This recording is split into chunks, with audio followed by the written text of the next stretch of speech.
Hi, friends. Thanks for joining us. Do us a huge favor, smash that subscribe button. It helps the channel grow. It really helps get the word out. Benny, where can they find us on social media? Yeah, you can find us at Ray and Benny Sports. Check us out on Twitter, Facebook, Instagram, TikTok, also on Reddit and Discord. And don't forget, leave us a rating on your favorite podcast provider. And shout out to our show's sponsor, Fahrenheit Airbrushing. Stand out on the ice, pavement, field, or in the stands with a custom airbrush helmet, goalie mask, or any type of project. A local Manitoba business with affordable solutions. Check out Fahrenheit Airbrushing on Facebook or call them at 204-891-7431. And don't forget to tell them that Ray and Benny sent you. Winnipeg Blue Bombers taking on the Hamilton Tigercats. First repeat matchup of the year. And last matchup between these two teams of the year. Already. Out of the way quick. Bomber fans, don't forget, smash that subscribe button. Let's start looking at the Bomber blueprint. Offense, defense, special teams. Let's start off with offense. I'll go first. They got to use that running game, especially on first down. Set the tempo, be physical, beat down Hamilton's D-line. Hamilton is top two. I can't remember first or second against the run.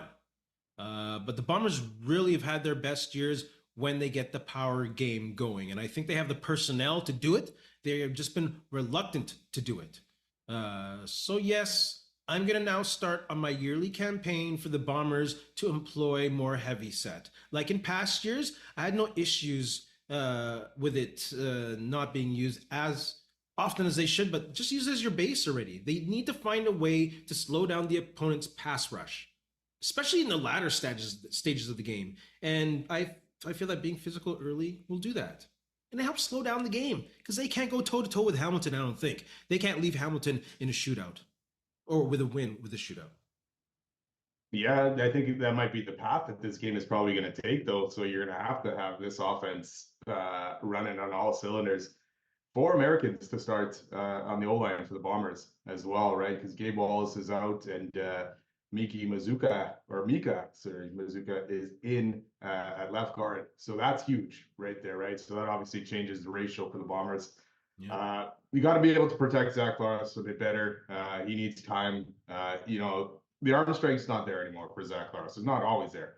So he needs that time to step into those throws and get that ball downfield because you need to kind of spread this offense around it. Maybe that's what helps Oliveira open up some holes, right? Is being able to have a consistent pass game going on here. So finish those drives. You can't leave these drives, especially against Hamilton, with field goals, right? And I guess you got to be able to put touchdowns on the board. And we know Winnipeg's record in Hamilton has not always been great, and there's been some massacres even when the Ticats have had some shitty teams. So really, you're gonna have to get those touchdowns and stay with the Hamilton Ticats because that Tigecat offense is rolling so far this year.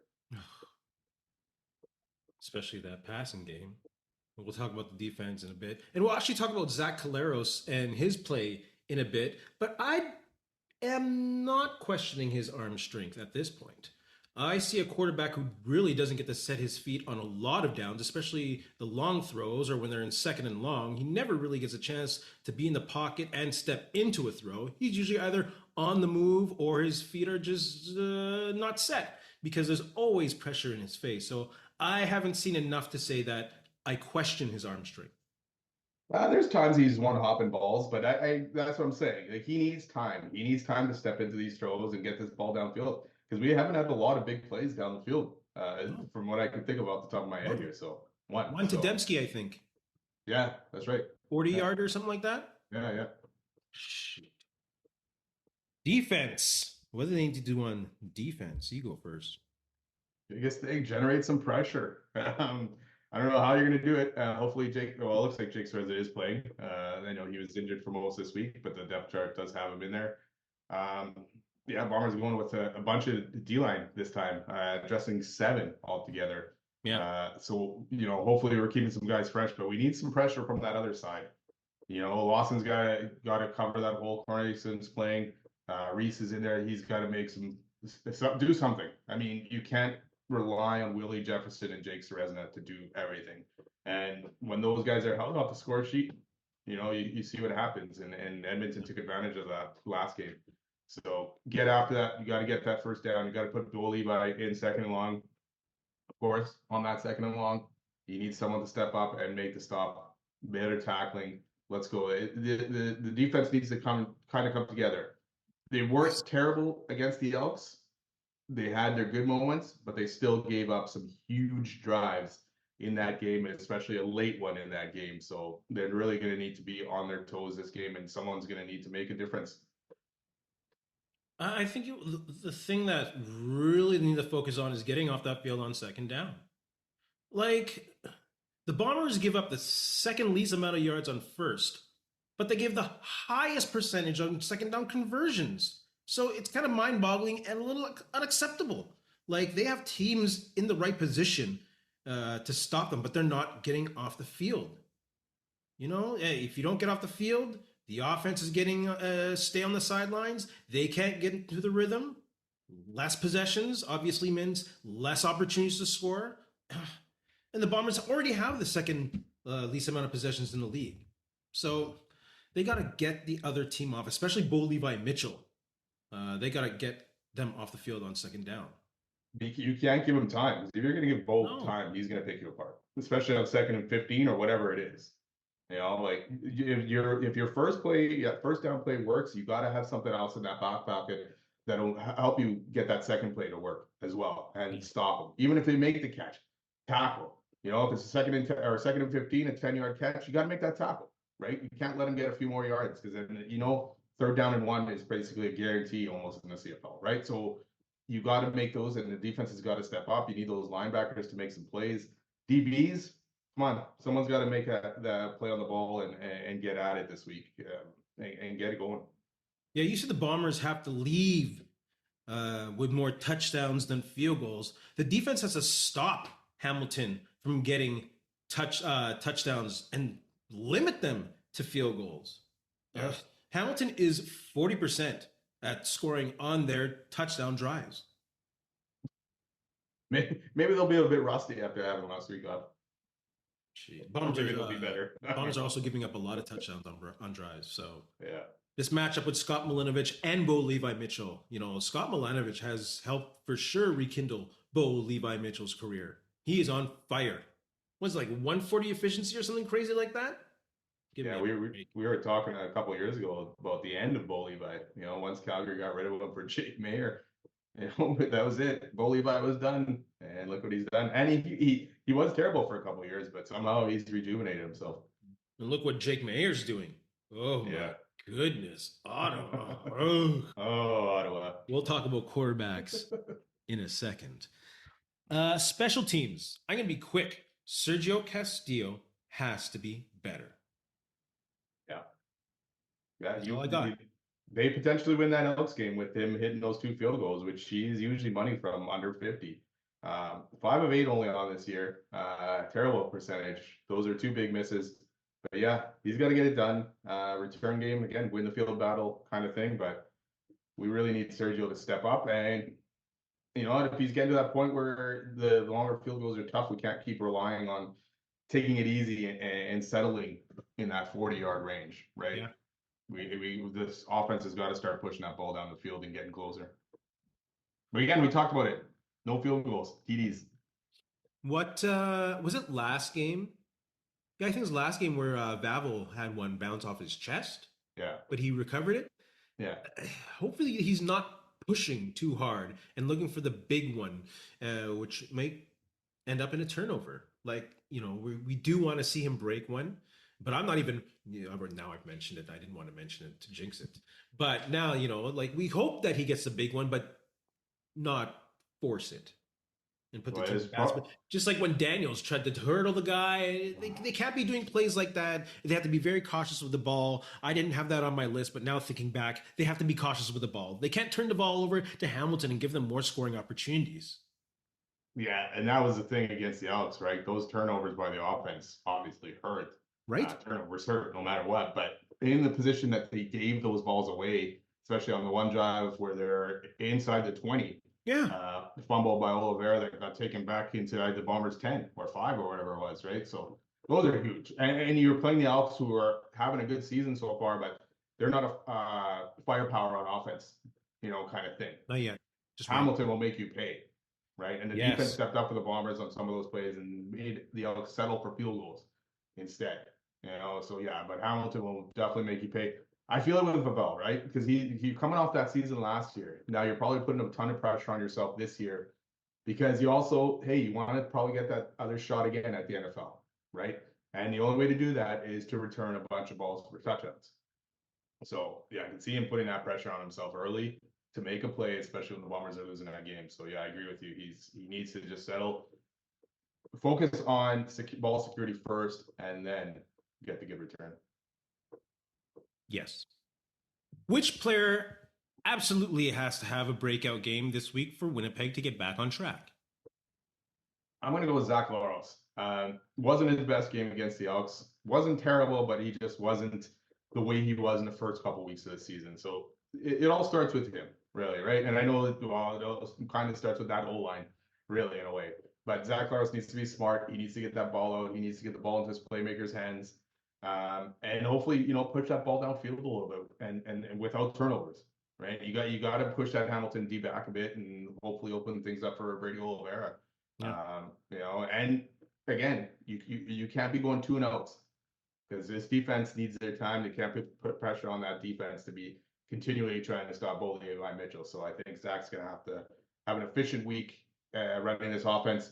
And Tommy Condell needs to do better at calling plays as well. Because, I mean, there was a couple, it's 2nd and 7, I think, and they bombed it downfield instead. It's like, hey, just get the first down. Let's go. Let's move this ball. So, yeah, I expect a lot out of Zach and Tommy Condell this week. Yeah, there's a lot of criticisms to be had about last game, but when you look at it, take away the turnovers, Castillo makes field goals, this is a different game. Yeah. Yeah. I'm going to say Jake Ceresna needs to have a big game if he's for sure good to go. I'm sure he is good to go, full participant on the roster there now. The Bombers have 5 sacks this season, 4 of them coming in week 1, 3 of them by Ceresna. Like we said earlier, Bo Levi Mitchell cannot stand in the pocket all day. If he does, it's going to be a disaster. The D-line play has been horrible, and it's just not against the pass. The Bombers are giving up, 150-something yards of rushing against? Like, I'm not going to put it all, obviously, on Jake Ceresna, but if he has a big game, gets a couple tackles, losses, even pushes the guard or center more into Bo Levi Mitchell's face, more of a disruption, I think the Bombers need that to get back on track. Yeah, they were getting some good pressures against the Elks. They had Fajardo running a few times for his life. Didn't get the sack, but it caused enough disruption to screw up the play for the Elks. So yeah, exactly. You need that. Levi is not as mobile. No. Well, except on 2nd and 15. Well, that was a wide open field. That's different. And there's no one around him. It's crazy. Should this be a make or break game for Jordan Younger? I'm going to say no. We've seen this scheme-ish work before. I'm just not totally bought in on the personnel on the D-line. And I don't think firing him would make this defense any better. Who are they going to pick up? You can give the keys back to Richie Hall. He's still on the staff anyway, so how different would that defense look? DB play hasn't been stellar. We've seen a lot of DBs being beat on one-on-ones, like even Moxie and what's his name in Hamilton? The first game they played against each other. Former Bomber, Carrick Wheatfall. Oh, yeah. Moxie was like on his pocket on a couple of those, and he's being beat one-on-one. He's having the ball ripped out of the sky. So they have to win those one-on-one battles. And that doesn't always go on Jordan Younger's shoulders. So, and we complain about the blitz. We see other teams also blitzing, also showing 7 or 6 at the line, but they're winning their one-on-one battles to get to the quarterback. And so, I don't think that's on Jordan Younger. And part of it is on Walters, because maybe the personnel isn't quite there to get the push on the defensive line, especially on the interior. So I'm going to say no, not make or break for Jordan Younger at this point. Yeah, it's not. I'm going to agree with you on that. But but he's getting there, right? The Heat's going to get there, especially if they have a terrible game this week. Defense is still giving up big plays, and I don't know if Reddick Cramdy's the guy to be the guy at safety. You're talking about personnel. He's had some good moments, but he's also part of the problem of the big explosive plays that are happening downfield. D-line, yes, you need more out of them. You need to get that pressure, and you're talking about the blitzes. Other teams seem to get through. So is it the actual blitz, the design of the blitz that's not getting through? Because if that's the case, then yeah, that's a Jordan Younger thing, right? He needs to figure out better positions for these guys.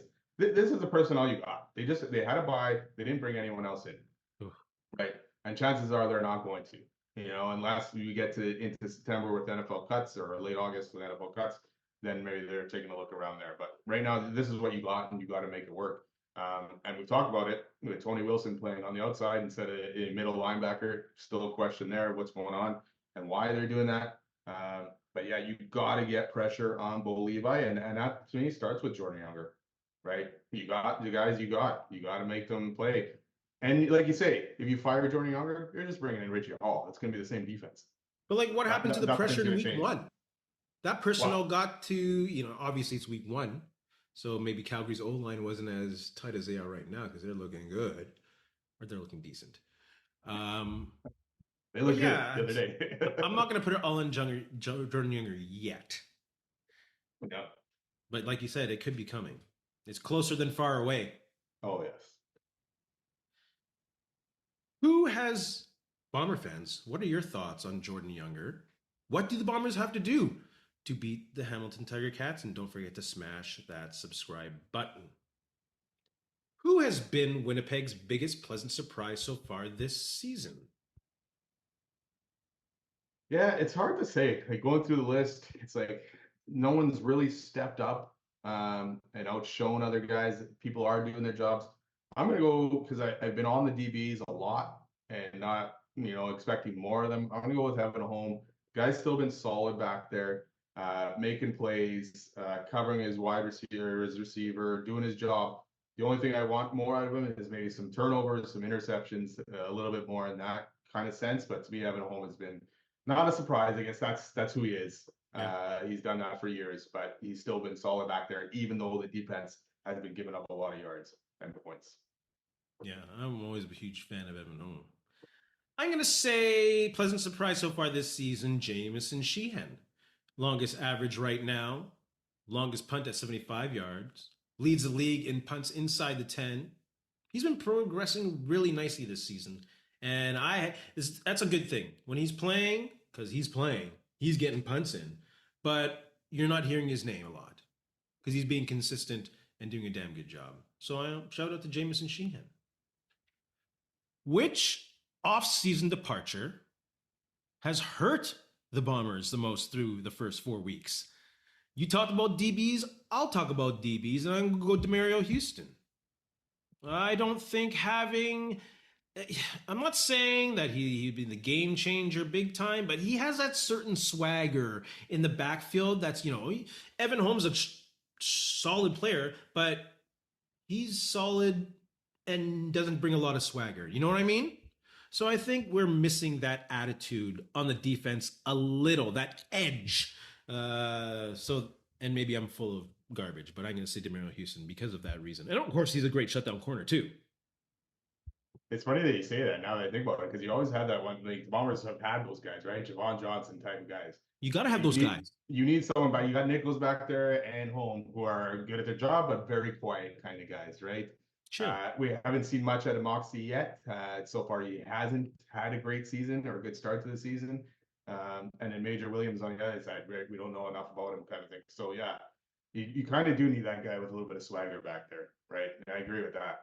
I'm going to go with James Waters because you just need someone on that other side. And I know he wasn't lights out last year, but he brought that veteran presence. And I think he ended up with 6 sacks at least, right? So you have that guy on the other side of Willie Jefferson. And now if you throw Drake Seresna in there, I mean, that would have been probably a solid D-line. Hard to pay everybody kind of thing, but yeah, I think that they might be missing that right now. The past couple seasons, I've just been concerned about the interior of that line. And I know Serezna plays on the interior a lot, but still,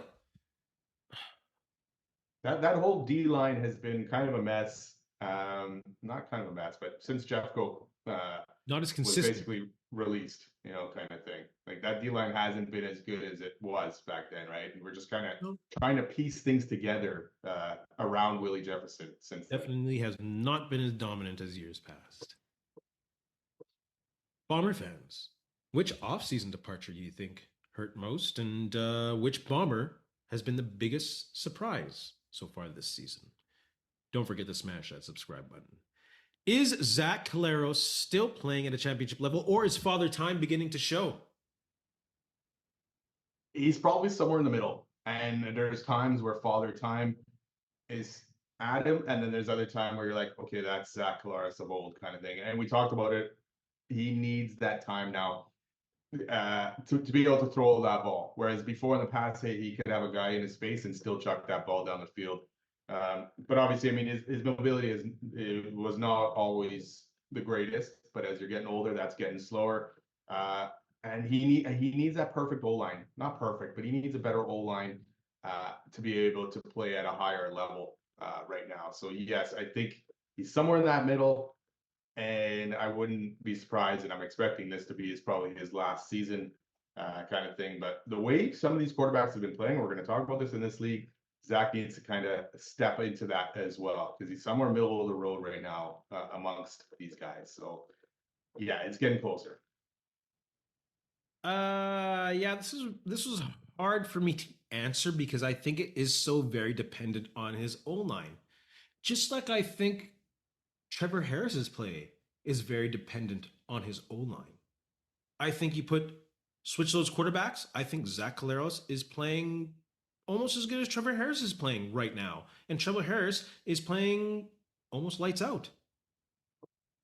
So that's hard for me to say. Can he be championship level? Yes. Is he Nathan Rourke with athleticism anymore? No. Those days have gone past a long time ago, but those days have gone past since 2019. So you put an O line, yes, he'll win a championship with a good O line, is what I feel. Bomber fans, is Collaros playing at a championship level? No, for me. You got to get there though, especially the way some of these quarterbacks are playing right now to start this season, right? So he But I needs to don't think Father Time is beginning to show. I don't think so. I think it is. He's definitely not the same as what he was when he came in here. Those Well, those deep balls are hit and miss, and a lot of them I'm holding my breath because I'm thinking they're going to be intercepted. yeah, yeah. But So, other quarterbacks on deep balls are missing deep balls too, with a oh, for better sure, for sure. But I mean, I watched other like, CFL games, but I'm more focused on Bomber games, right? of I course. see Zach Collaros, like that was out there in the stands against the Elks, and the only managed to put up 18 points against an Elks defense that had been giving up a bunch of points, right?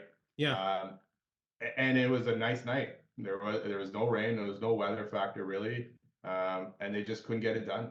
And I know he didn't fumble, Brady Olvera fumbled, kind of thing, but he Yeah. had an opportunity. Even the last drive of that game, I don't know if it was play calling or what, but they had a minute, which is an eternity in the CFL, Yeah. and they barely moved that ball, and they had a good field position as well. They didn't move the ball. Yeah, but what You about that know, performance signal that it's his age that couldn't get it done?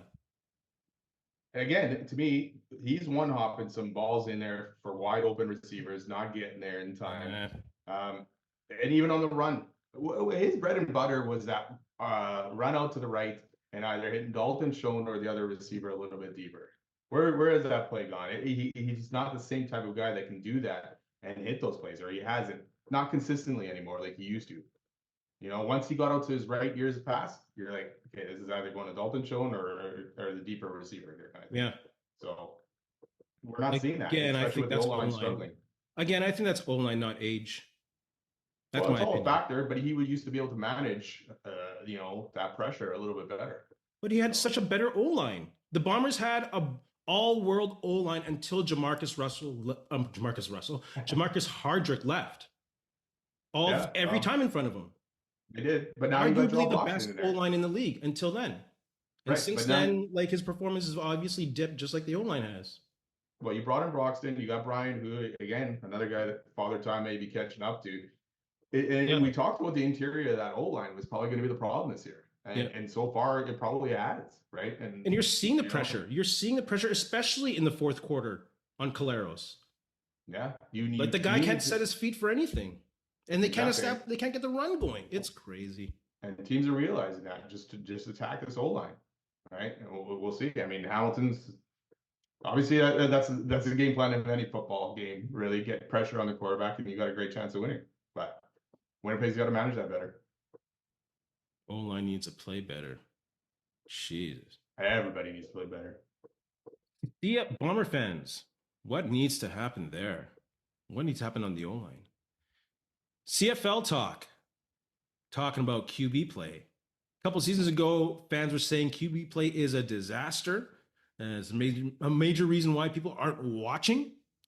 Well, now QB play has probably been very elite across the league.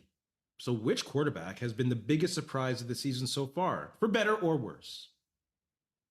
I got to go Nathan Rourke because, like you're saying, some of these quarterbacks, these older quarterbacks, are playing lights out, and the younger guys, Davis Alexander and Chad Kelly came back from a year off and has been chucking up yards. I know he's got a lot of interceptions, but to me, Nathan Rourke at this point in that BC offense, only 4 touchdowns for Nathan Rourke in the air and 2 interceptions. So that's crazy to me. I know he's only played 3 games, but Chad Kelly's at 12, Trevor Harris is at 10, Vernon Adams, I guess what 7 touchdowns last game is at 11. But yeah, to me, the struggle kind of Nathan Rourke and the BC Lions offense is kind of surprising so far. Speaking of Vernon Adams, I'm going to go with Vernon Adams. He hasn't been dominating, obviously, since week 1. But there's a certain calmness to Vernon Adams this season. His mistakes definitely aren't losing the team the games, and his play actually won the team the game. And I'd like to see if he continues on this trajectory because we're always usually big play VA, maybe a couple weeks here, a couple weeks there.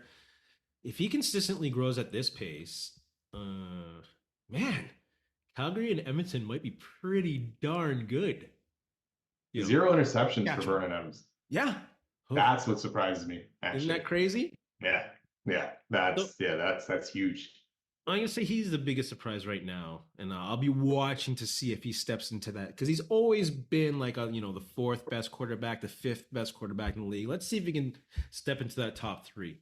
If he can knock, who knows who is the top 3 right now? Alexander, Harris, Bo, Harrison, Bo.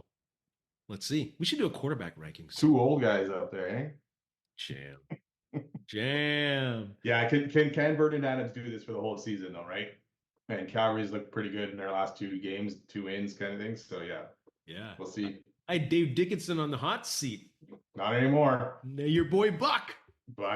Buck and Dinwiddie on the hot seat. But Oh my god. Does Buck have that ribs restaurant here still? yeah, this is a huge week for BC, right? Or huge. I guess they're playing today, right? Back in Kelowna. Yeah. Good environment. Good environment in Kelowna. Yeah. They'll never get a team, I don't think. No. One more? They'll have to ask the BC Lions owner. That it's his territory, so we'll see. Yeah, it's tough. It's like old school wrestling. You have your territory. Let's move until Vince McMahon shows up. Oh, you're not allowed to say that word. That's dirty. Let's move on to some Winnipeg Jets talk. Thoughts on Chevy saying Vigo Bjork will play center. It's good to hear, right? Because we do need that second line center. But we did hear this as well with Cole Perfetti, Brad Lambert center, Brendan Yeager is also center. So we'll see where this goes.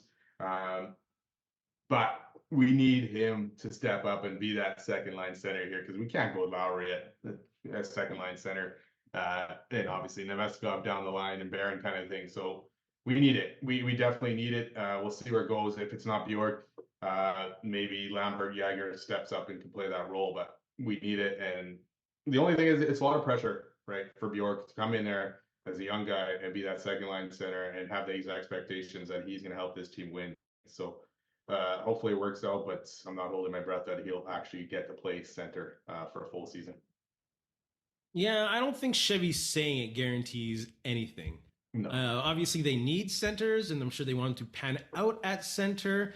and I'm sure they want him to go into the offseason training or coming into the training camp with the intention of being in center, but that doesn't guarantee anything. In Not with the regards Jets, to anyways. Lowry being 2C or whatever, I think that the Jets have got to step into the new NHL and stop worrying about 1C, 2C, 3C, 4C, and have four lines that they can roll out evenly like Florida does or Carolina does. Like, I get it, as fans and whatever media, they're going to look at the lines, oh, they get more playing time, they're one. But those days are of old. Those days are of old. They have to have lines that will play to the line that they're playing against. Yeah, but you need the personnel to do it. I mean, the Jets Exactly, but like 2 years ago, the Jets were playing Lowry, Appleton line just as much as that second line, but they didn't have the same offensive prowess as that second line. that's how So yeah, far away they are personnel wise from being a exactly. But contender. that, to me, you should have been playing the second line more in that sense because they had Ehlers, Perfetti guys that can score. Whereas Appleton, Lowry, and Niederreiter, are hit and miss. They have some good games and have a good stretch, but they weren't consistent. So Yeah. that's the Jets. What percentage chance do you give him to play in the NHL this year? 100. Whether it be early or late, he's going to get a few games. Yeah, I guess if you look at it like that, I put 78. I'm kind of banking on the kind of a whole season kind of thing, but I think he'll definitely start in the Yeah. NHL. I'm not sure if he'll last or survive. I mean, the good thing is he looked good in the World Championship playing against men, Yes. and in Sweden there too. So he knows he can do it. He got praise even from Sidney Crosby. So excited to see what he can do. Mm-hmm. And especially this development camp that just happened, there was a lot of talk about him and what he did out there. So yeah, it'll be exciting to see. Hopefully he can stick, but again, age is gonna be a factor. He's a young guy. He's gonna have to learn a lot, and the bumps and bruises of the NHL are kind of a little bit different. I hear, though, he doesn't mind getting dirty in the corners there. Not a big 5'10", a kid little either, small, right? at what, 5'10", 170, so he's going to have to add some weight, Yeah. obviously, just like Freddie had to add some weight over the couple of years. But, he's already shown his ability and willingness to get into the corners and fight for pucks. Yeah, and that's what he's gonna have to do, especially Against at that men. size. Yeah. Shoot, I'm excited already now. Jets fans, what do you think the percentage chance of him playing in the NHL this coming up season? One word to describe the signing of goaltender Stuart Skinner. I'm gonna go with overpay.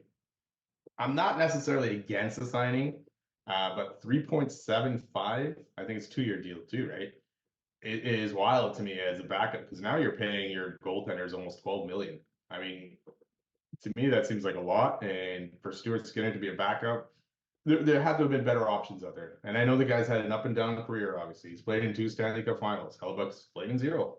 Kind of thing. But yeah, I don't understand that signing altogether, unless Hellebuyck gets traded. But at the same time, do you really want Stuart Skinner to be your starter? I think it's great. You have an experienced goalie who would be an upgrade over Comrie. Yes, acknowledge. Much more expensive. New scenery could give him new life. Also, Wade Flaherty could give him new life. Let's not forget about that dude and him coaching Connor Hellebuck and him getting his hands on Winnipeg goalies and making goalies better. He's an all-world goalie coach.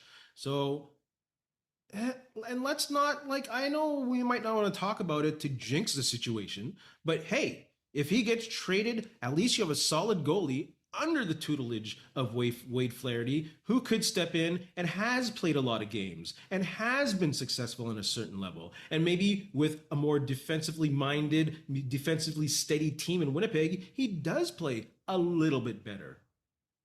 Because he's not far away from being a decent goalie. And you don't need an all-world goalie to win the Stanley Cup. No, I mean, Carolina just showed it. You need guys who can step up. Frederick Anderson's always a very good goalie, but when he faltered, Brandon Bussi stepped up and took the reins, right? And that might be the way. If you're going to do this with Stuart Skinner, then let him play 30 games, right?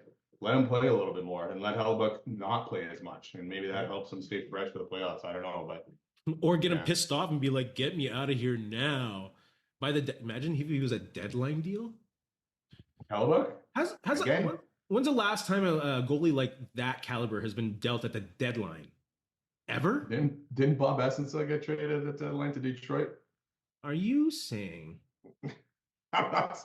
Bob Essensa? He's a Jets goalie. That's the comparison. I'm sure it's happened, right? But it's just never worked out. It's never worked out in that term of thing, right? Because goalies just they need time to adjust. You're used to the way your defense plays in certain ways, and your defense is also gets used to how you play as a goalie, right? They know what to lead. They know what angles to play.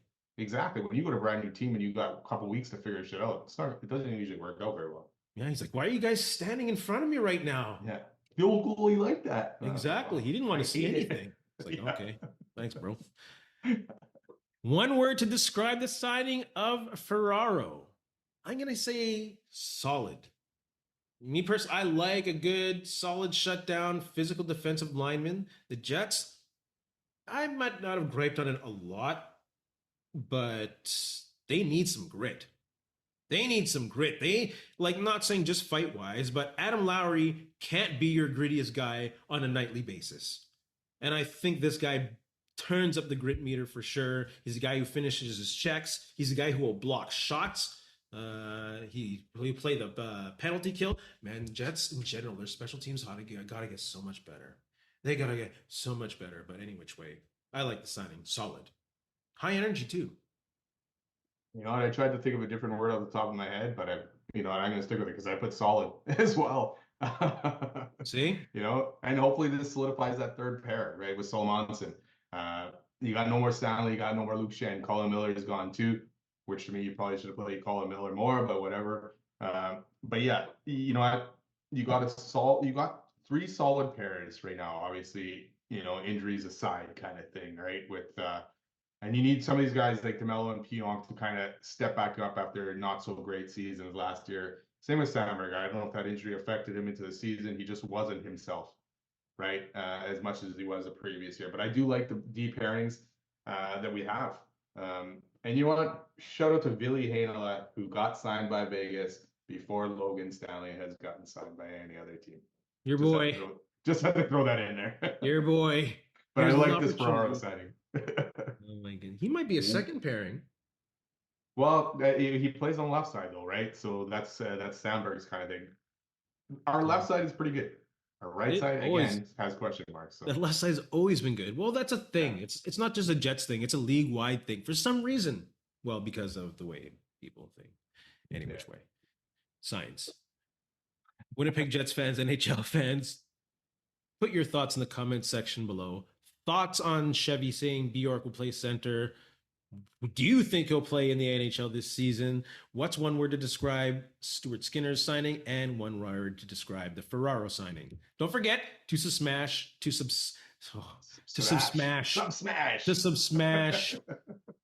Don't forget to smash that subscribe button. Benny, do you have anything to say to our friends? You know what? Thanks a lot for listening. Don't forget to subscribe and follow. Go Bombers, go. And I know you probably will be listening to this a day after the game, but go Canada. Let's go. World Cup action. And in the words of Ed Whalen, in the meantime, and in between time, that's it. Another edition of Ray and Benny Talk Sports. Hey, friends and neighbors, don't forget to check us out online on Facebook, TikTok, Instagram, and Twitter at Ray Benny Sports. And don't forget to check out our YouTube channel. Leave a like, leave a comment, tell us what you think.